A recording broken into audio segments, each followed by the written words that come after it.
Baik, Assalamualaikum warahmatullahi wabarakatuh. Perkenalkan nama saya Emal Taufik Fauzi dengan NIM 240002908.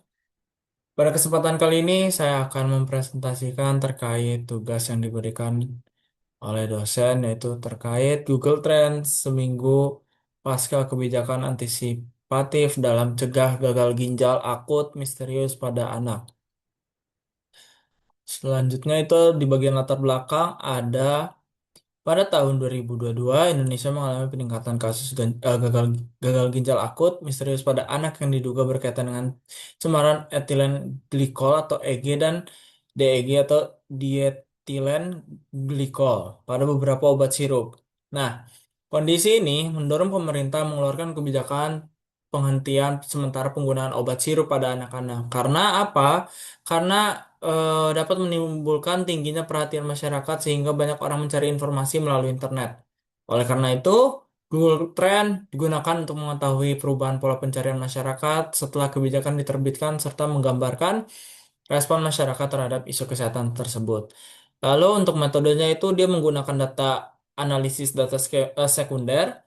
Terus sumber datanya itu dari Google Trend Indonesia dan periode penelitian itu dari 12 sampai 26 Oktober 2022 itu pasca satu minggu sebelum dan sesudah kebijakan dibuat.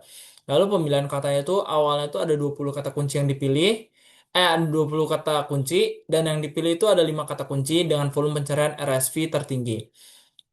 Dan kata kunci yang dianalisis itu ada gagal ginjal akut, obat sirup, obat yang dilarang, parastamol, obat sirup dilarang, dan untuk yang terakhir itu analisis datanya itu menggunakan grafik time series dan moving average untuk melihat perubahan tren pencarian masyarakat. Dari hasilnya itu menunjukkan bahwasannya kata kunci yang sering dicari itu adalah obat sirup menjadi yang paling banyak dicari, diikuti oleh parastamol, sedangkan kata kunci lainnya menunjukkan peningkatan dengan tingkat pencarian yang lebih rendah. Jadi, kesimpulannya adalah penelitian ini menunjukkan bahwa Google Trends mampu menggambarkan perubahan minat masyarakat terhadap isu kesehatan setelah adanya kebijakan pemerintah tersebut. Peningkatan tren pencarian mencerminkan tingginya kebutuhan masyarakat akan informasi kesehatan. Oleh karena itu, dengan adanya Google Trends dapat dimanfaatkan sebagai sumber data pendukung dalam surveillance kesehatan, evaluasi kebijakan, serta menyusun strategi komunikasi dan edukasi kesehatan kepada masyarakat. Mungkin cukup sekian presentasi saya pada kesempatan kali ini. Mohon maaf apabila ada kesalahan kata. Wassalamualaikum warahmatullahi wabarakatuh.